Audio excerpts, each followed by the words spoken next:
Hello, everyone. Welcome to our Living Sickle Smart series.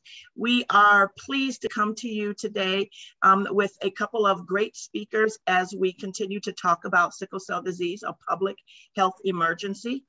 Today, during today's session, we have two distinguished guests that will be discussing the sickle cell data collection program in Minnesota. So we have Jennifer Hauser, who is the supervisor of newborn screening long-term follow-up program at the Minnesota Department of Health, and Jay Desai, who is the manager of the Chronic Disease and Environmental Epidemiology, also at the Minnesota Department of Health.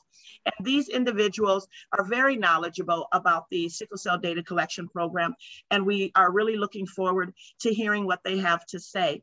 So without further ado, I am going to let Jennifer take over the screen and present, and at the end we'll come back and we'll talk about just some important questions and clarification around what's happening in our state and what we can do to continue to further this cause. So Jennifer, it's on you. Go right ahead. All right, thanks, Ray. Give me just a minute here to share my screen.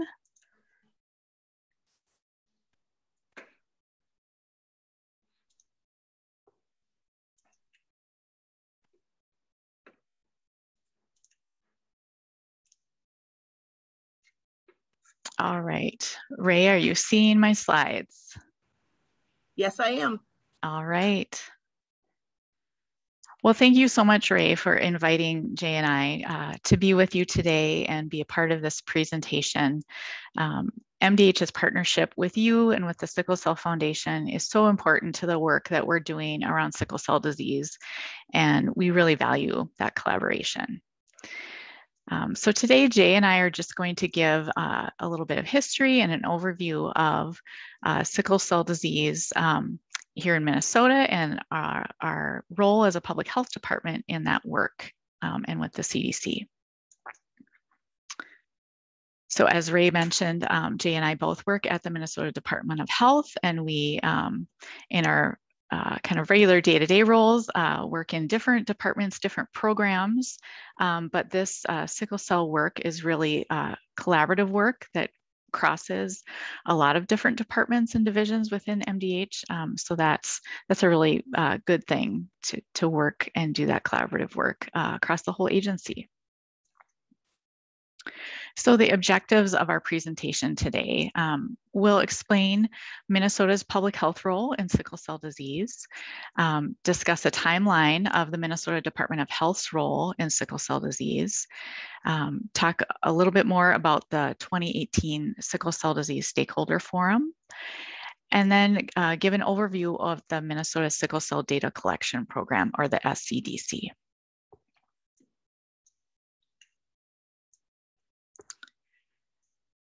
So I'm going to start things off with kind of a timeline of MDH's work with sickle cell disease over the years. And I'll just kind of walk through this roadmap, this timeline throughout the decades. So work with sickle cell disease in Minnesota really started back in 1988 when sickle cell disease was added to the Minnesota Newborn Screening Panel. So since 1988, all babies born in Minnesota who receive newborn screening are screened for sickle cell disease. Then in around 2003 to 2004, MDH was involved in a statewide project to develop emergency room guidelines for patients coming into the emergency room with sickle cell disease, specifically related to pain crisis and treatment of patients experiencing that. So as you'll notice, as we kind of move along the timeline, along this roadmap along the top, there's kind of a big gap in years between when newborn screening was added and when more work started with sickle cell disease. But in 2014, things really kind of ramped up with sickle cell disease and work specifically with the community around sickle cell. And that was really prompted by in 2014, there was a report about advancing health equity in Minnesota that was asked for by the Minnesota legislature, MDH was asked to compile a report about health equity. And as part of that, sickle cell trait was a topic of conversation that I think came through the community conversations that were held with the community as a really important issue with health equity. So in 2014, 2015, MDH began sickle cell trait notification as part of the newborn screening program. So if a baby who was screened through the newborn screening program was identified with sickle cell trait, MDH began notifying their family that that was identified. So MDH held some community conversation sessions and stakeholder meetings around sickle cell trait and that notification process, and got community feedback and input on that process. Then in 2016 and 2017, Dr. Steve Nelson from Children's Minnesota Sickle Cell Clinic convened some stakeholder meetings as part of a grant project that Children's had around sickle cell treatment and outcomes. So he and Children's convened meetings that were patient-centered with community members and stakeholders, and MDH participated in some of those meetings.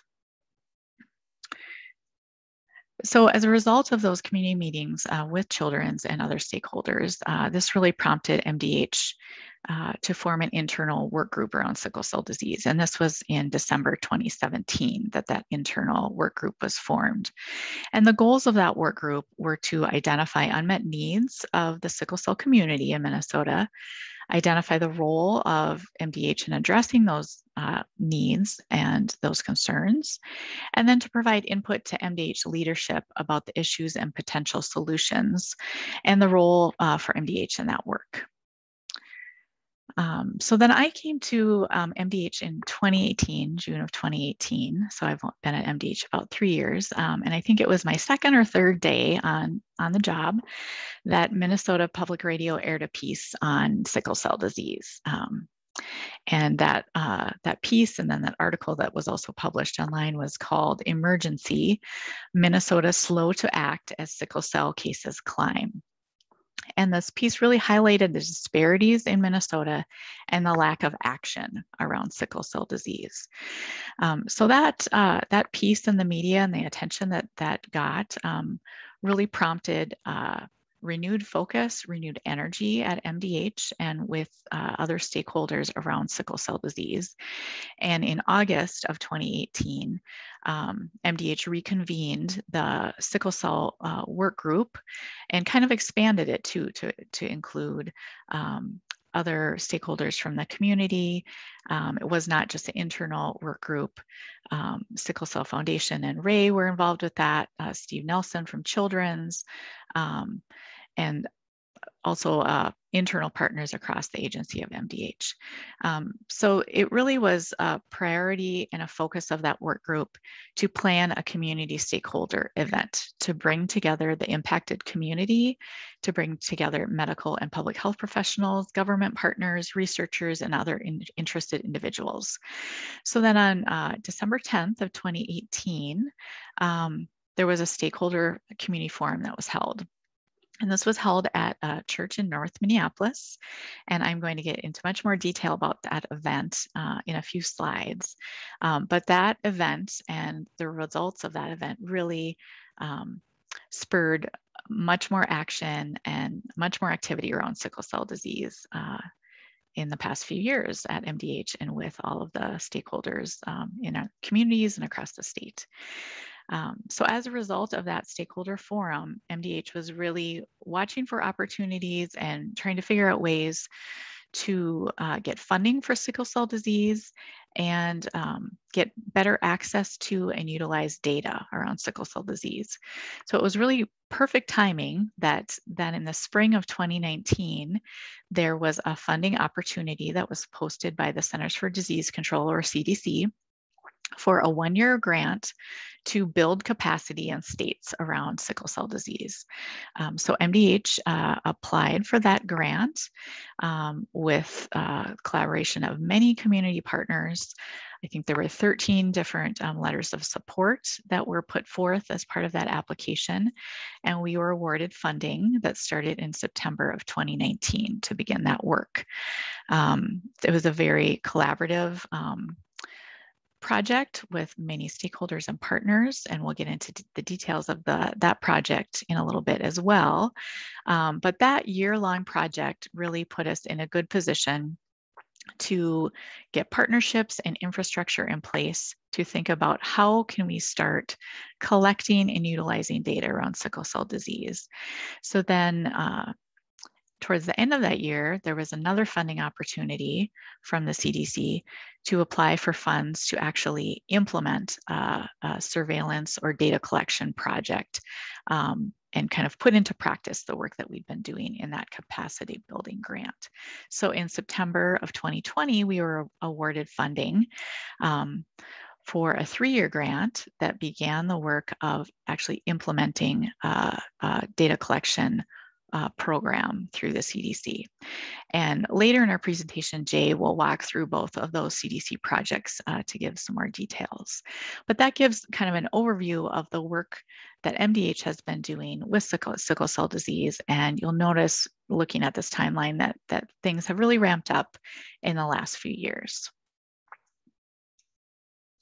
So now I'd like to just give an overview of the important work of the Stakeholder Forum and the action steps that came out of that are really driving our work in our projects with sickle cell today. So as I mentioned, in December of 2018, Community Stakeholder Forum was held at Sanctuary Covenant Church in North Minneapolis. This event was convened by MDH in partnership with the Minnesota Department of Human Services, or DHS, Sickle Cell Foundation of Minnesota, and Children's Minnesota. 67 stakeholders attended the event, and attendees included community members, clinicians, researchers, and government officials. The Stakeholder Forum included presentations about sickle cell disease, including the clinical and public health perspectives, and also the local, state, and national perspective. The community perspective was shared by Ray Blaylark from the Sickle Cell Foundation of Minnesota, as well as personal stories from caregivers and individuals living with sickle cell disease. So after the presentations, in the first part of the Stakeholder Forum, the participants were then broken into smaller groups who gathered around tables for discussion.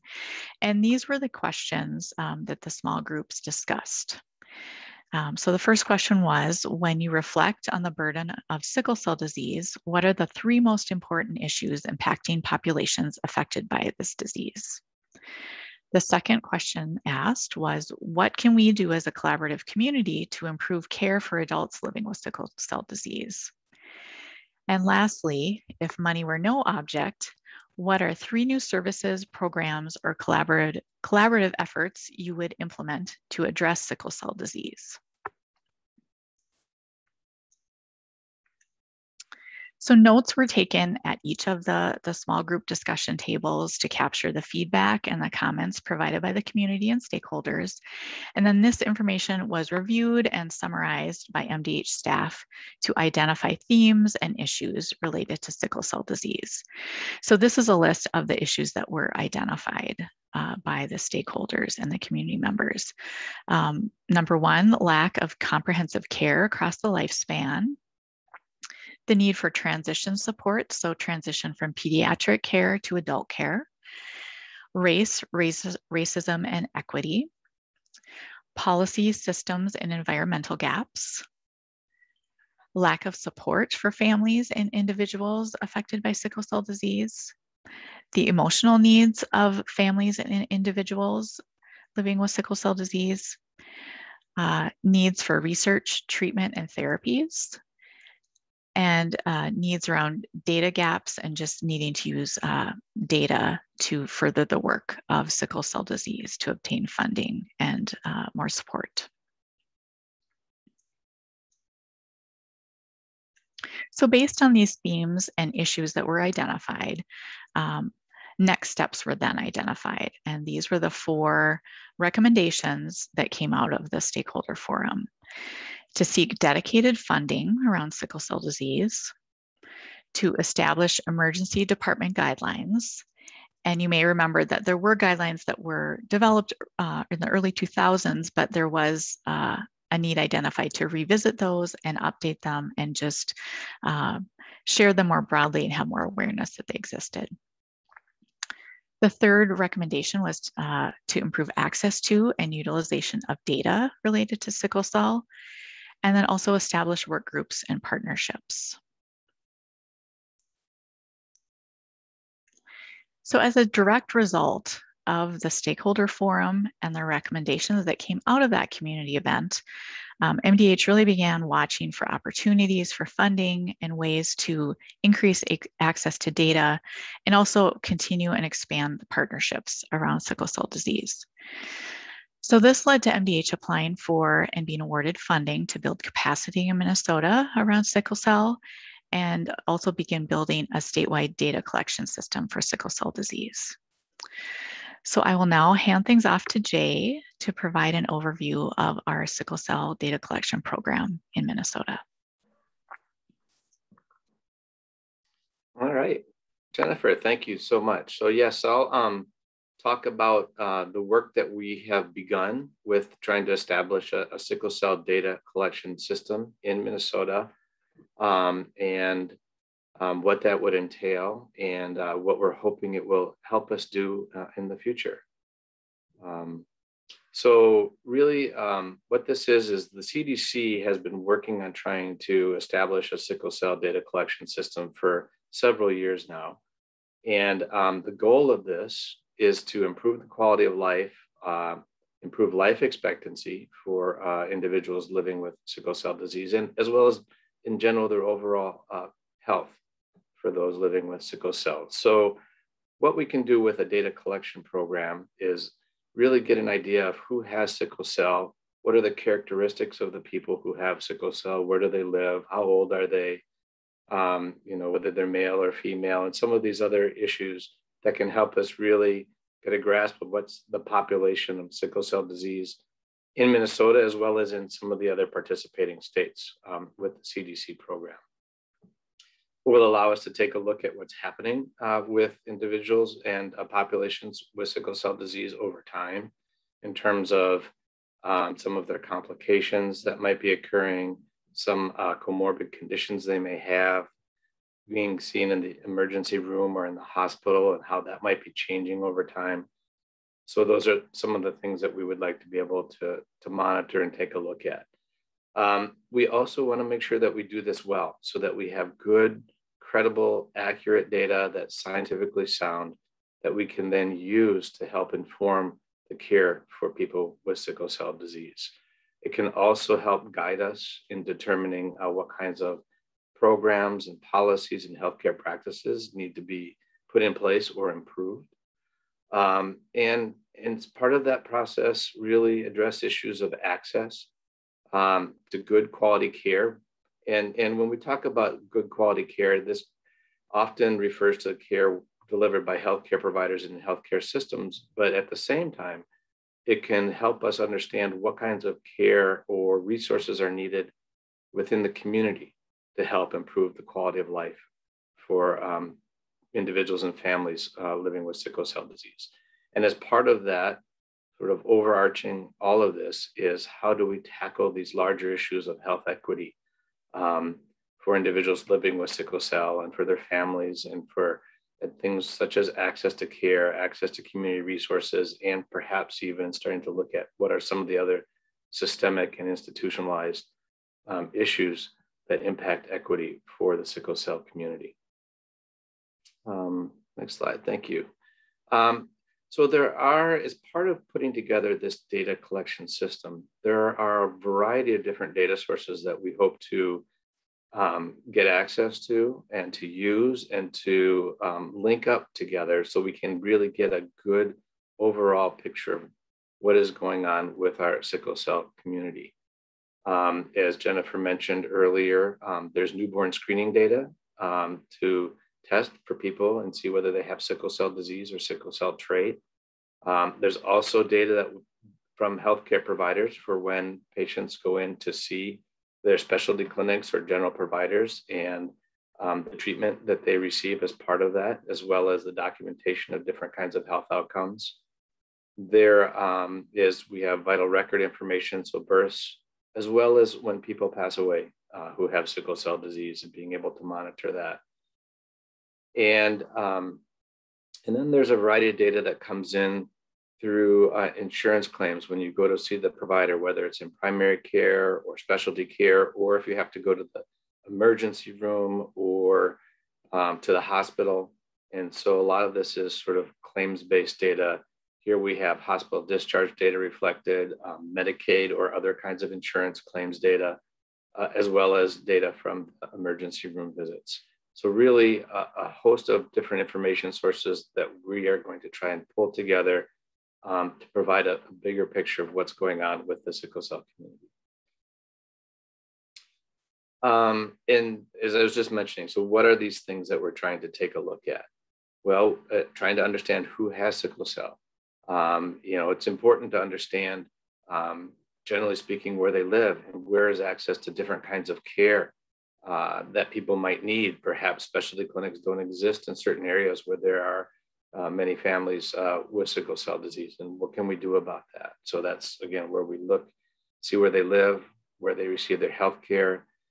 As mentioned, one of the questions that came up from the stakeholder group is, how do we do a better job for children and youth who have sickle cell disease, who are moving on to become young adults and adults, and ensuring that they get the care that they need, both their primary care, specialty care, and the kind of care that is needed when they may have episodes of pain and have to go into the ER. So what can we learn about that?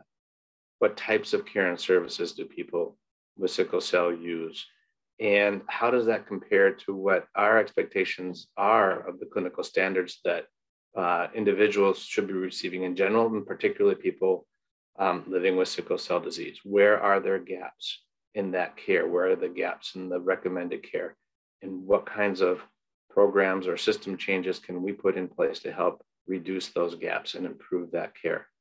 And all of this will be done really trying to work collaboratively with many different stakeholders. As Jennifer just went through and talked, there were 67 different individuals participating in our stakeholder forum earlier, many different community organizations, from providers to community-based organizations to what's happening nationally with groups like the Center for Disease Control, as well as the Minnesota Department of Health and our programs, policymakers, trying to keep on top of what kinds of new treatments are out there. So these are all different partners we work with, and the kinds of questions we're trying to take a look at. So just a little bit, just going back, so Jennifer mentioned there was a capacity building grant. Minnesota was one of 7 states who were participating in that to really understand what was needed. So we have Minnesota, Michigan, Indiana, Virginia, North Carolina, Tennessee, Alabama, Georgia, and California are all working right now to build and enhance sickle cell data collection programs. Next slide. And now what we have is the states that have been funded to really establish these systems. So it's all those same states plus Colorado is also, and Wisconsin are also added and participating in this program. So to really set up these kinds of statewide data collection programs, all of these states are collaborating and learning from each other about how to do that based on their prior experience, being able to access data, being able to link data sets so that they can get a better picture and some of the analysis that they're doing. In Minnesota, we've established a multidisciplinary team of stakeholders that we meet with regularly to take a look at how we are making progress with our developing this sickle cell data collection program. And the Sickle Cell Foundation is one of the key partners as part of that data collection system. and really to help us expand awareness and understanding of what's going on within our community. And then ultimately, once we've got this data together, we plan to share this data out in summary data, so as an aggregate data, with the CDC and with our Minnesota community and stakeholders. Again, just really talking about our approach. We believe it's really important that we have all these stakeholders as partners as we put this data collection system together. So really working with our sickle cell community, working with our providers, working with other stakeholders who have a vested interest in trying to improve the lives of people with sickle cell, that really help us build this data collection system from the ground up, and to really be able to give us insight in terms of what are the important questions facing the sickle cell community, and how can we capture information and find data that can help us answer some of those questions so that it can be the most useful data for our community. And here's a list really of all the different people who are participating, the different healthcare systems, some of the community organizations. We're working with Minnesota Medicaid program, as well as what Jennifer talked about within the Department of Health itself. It's really a program that crosses throughout the division and throughout the Department of Health, which not a lot of programs do that, but this particular one does. And I think it's really important that it does, because then it really helps tie us in to all the other potential stakeholders, not only within the department, but outside of the department, that need to be involved as part of this project. Here, what we have is some additional information for those who are interested in learning more, information from the CDC, as well as some local articles that have come up around sickle cell disease. And again, for more information from the community perspective, here's some information for the Sickle Cell Foundation. Thank you.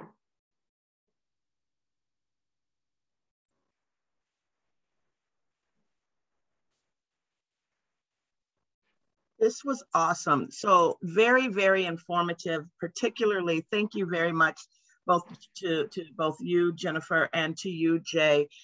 This partnership that we've had with the Department of Health and really DHS as a whole in Minnesota has been very beneficial, and you know, speaking as, you know, a leader in the sickle cell community, it is refreshing to have authentic conversations and efforts that are being made to really improve the quality of life for individuals and communities impacted by sickle cell disease. And this data collection project is one of those things that plays a huge role in doing that. So as I continue to put on I actually don't ever take it off, but my community hat, right? And in thinking about the community around so much of this work and really trying to understand where we've been and where we are going, you know, there was a lot of gaps in between the time that sickle cell disease was added to the newborn screening. I see that there was a number of years between that and when we started the emergency room guidelines. I remember that, you know, way back, you know, almost 20 years ago. And then now where we are. What do we think really kind of changed that conversation, not just from the community perspective, but really from a national perspective? What happened that actually trickled into Minnesota? Well, I can speak to part of that, Ray, and I'm sure you have you know, community insights to add as well. So I'll kind of speak from the public health perspective, but I think especially at MDH and in Minnesota, I mentioned that, just before the sickle cell trait notification process began, the Minnesota legislature in 2013 requested MDH to develop a report on advancing health equity in Minnesota. So as part of that, MDH had over 180 community meetings. 1,000 people across Minnesota participated in those community conversations to really get input from a broad group of community members about health equity in Minnesota. And I think, one of the key things that was identified is Minnesota is always looked at as, we're one of the healthiest states. We have great outcomes. Everyone, is doing well that's living in Minnesota. But really, that's not the case. There are disparities, and especially in communities of color and the African American community, there are very significant outcomes that are not where they should be around infant mortality, just general health outcomes. And I think sickle cell disease kind of brings all of those pieces together. And the inequities are not, just around health, it's around social and economic factors. And I think the other piece that really was identified in this health equity report that went to the legislature in 2014 was the key piece of racism and structural racism and systemic racism in healthcare. And again, sickle cell is just right in the middle of all of that. So I think because of that report and because our Commissioner of Health at the time had such a focus on health equity, that provided us the opportunity to really look at sickle cell disease and bring focus to that. We should have been doing that work all along, and it's unfortunate we weren't, but I think that work in 2013, 2014, and since then has really driven things forward with sickle cell disease and a new focus on that. Wow, so what I hear you saying is it was community voices that really helped to make the change. So that leads me to what some of the concerns around why community may not participate or may not share their voice in these matters. And so, public health work is very much necessary. And sometimes a lack of understanding of why we do some of the work that we do to change outcomes and to move the needle towards equity is not fully understood in the steps that we're required to take. So Jay, specifically you, when we talk about public health surveillance, that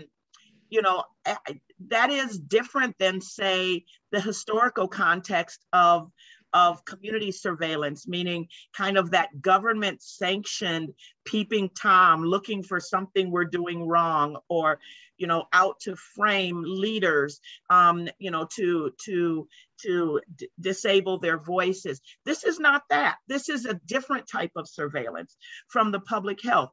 So can you speak more about the collection of the information, the type of information that's being collected, even when it is, your personal, private information to control, or your medical information? How is that information used, and then how is it protected so that there's not some of the historical concerns that may be had from communities who maybe the efforts of surveillance were taken beyond just public health? Sure. I think there's a couple of things that we do. First of all, with public health surveillance, really what we're talking about is sort of monitoring or assessing what's happening in populations as a whole, particularly when we're talking about chronic conditions such as sickle cell disease. So we're not taking a look at what's happening with an individual person per se. We're taking a look at what's happening with the entire population and presenting that as an aggregate. And often, not in real time, but data that we're trying to collect over an annual basis. So you give every year sort of an overview of what's been happening within a population over time. So I think a real key thing there is that we're not monitoring individuals per se. We're monitoring the groups of people, in this case, sickle cell, or it could be diabetes, or it could be people with heart disease or stroke or other conditions, where we're really trying to take a look at what's happening within that larger group. And then some of those questions that we talked about asking and taking a look at seeing, well, is this larger group getting the care that's recommended? Is this larger group being in the hospital more often? Those are the kinds of questions that we look at on a broad basis, so that we can then work with different organizations, stakeholders for policies and programs to try and change those systems to improve the quality of life for the individuals, but based on what we're seeing as a population as a whole. So it's not that kind of daily monitoring over time. And I do think that there are a couple other things that are key. First of all, even though we may be getting some of that personal information as part of the system, it never gets reported out. It's always as an aggregate. It always gets what we call stripped from the data, so that you can never see who a particular individual is. And even at that, when the data gets reported, the numbers are too small. We don't report it if there's any possibility that somebody could get identified because of that. In terms of the safety and security, there are laws. We have laws, the Minnesota Data Practices Law, that's in place, that all of us state employees are beholden to, that we have limited people who will be able to access this data, and they're not allowed to share out that kind of identifiable information under penalty of law. So there's those things that are in place. I think another real key piece here, particularly with this project, is that because we are partnering with so many different stakeholders, since we're partnering with you, Ray, at the Sickle Cell Foundation and other community organizations from the beginning, as we put the system in place, that really helps provide also oversight for what we're doing and how we're using the data, and making sure that the community voice is heard as part of that, so that if there are things that are happening that raise red flags with the community, there are people there to tell us that and say, wait, let's step back and take a look at that, right? So I think there's multiple levels here where what we're doing isn't sort of that historical surveillance that you were talking about, but really serving the best interests, public health interests for our community members. So this is why this is good, right? Because both you and Jennifer really talked about how community engagement makes the difference. And I want to kind of pause on that point, because oftentimes it can be said from a community perspective, you know, we've talked about it, we've reported it, we've done all these things and nothing is changing. Why should we continue to talk about it? Look at the timeline. And yes, there was a period where there didn't seem to be much momentum in the public's view of things, but behind the scene, the wheels were moving. And never are they moving as fast as we'd like them to, of course, but they are moving nonetheless. And it's because of, whether it is a forum, or it is a conversation, or it is an ask from the legislative body. There are conversations that are happening, and we can't do it without the voice of the community. So with that being said, you know, we are a small community-based organization within the Sickle Cell Foundation of Minnesota, and we are working hard to change the trajectory for patients on a local level. How do we, as individuals and as a state community, best support those public health and legislative advocacy efforts? Is it participating in conversations? Is it, you know, making sure that we are sharing with our medical providers, you know, what our challenges are? Is it all of the above? What is the best way to really elevate our voices, particularly in ways that will benefit the data collection that's necessary in order to make the bigger changes down the road? Ray, I think from the data collection perspective, I think there are a couple of things. First of all, you know, what what you can do by us partnering together,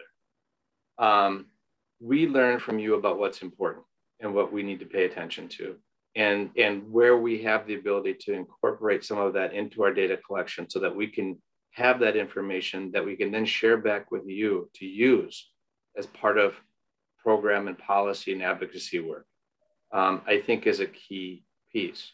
At the same time, you know, partnering with us, we can explain to you from our background, from public health, what we do, why we do it, you know, what's the evidence base behind it, what's the science behind it, so that hopefully then you and your organizations can communicate that to who your constituencies are too, so they understand the value of what we're doing with the data collection work, right? So it's a two-way street, so that then people hopefully feel more empowered and to participate and support the data collection work that's getting done, because they see that it's being used by you and the community and that there's value for it.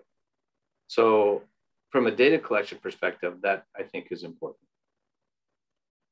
Well, I think that this is wonderful. I think that we are, you know, the conversation is happening around sickle cell disease, not just in Minnesota, not just in the states who are participating in the sickle cell data collection. And our hope is that more states can be brought in because of the value of this project. But we also do not want to minimize the work that's being done in other states as well.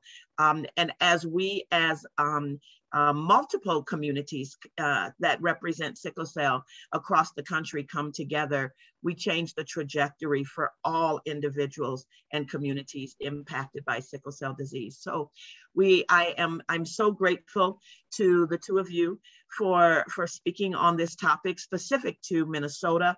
That's who we are here to represent first and foremost, is our sickle cell community right here in our backyard. And so you all are doing the work within the human services and public health sphere. We thank you for the partnership that exists. We look forward to continuing the partnership and continuing to bring, as you said, Jay, an understanding of the what and the why that's being done in public health back to the community, so that we can feel empowered as we continue to engage not just our own families, but our providers and our legislators. So thank you for joining us for this session. Please continue to visit our website and our social media platforms, sicklecellmn.org or sicklecellmn on Facebook, Instagram, Twitter. You can also find us on LinkedIn. And we will have future sessions throughout the rest of the year that we are incredibly excited about. And in fact, next month, we will be focusing in the month of October on disease modifying treatments and curative therapies. In November, we will talk about planning for your future and properly planning for transition, what you need to know. And then in December, we will talk about smiling through the pain, because we know that living with the pain of sickle cell disease really does impact quality of life, and it impacts outcomes. And so we will spend an entire month talking with other experts in the community who can help to inform us. So thank you once again for joining us. We look forward to seeing you next time, and have a wonderful day. Thank you. Bye-bye. Thank you. Thank you.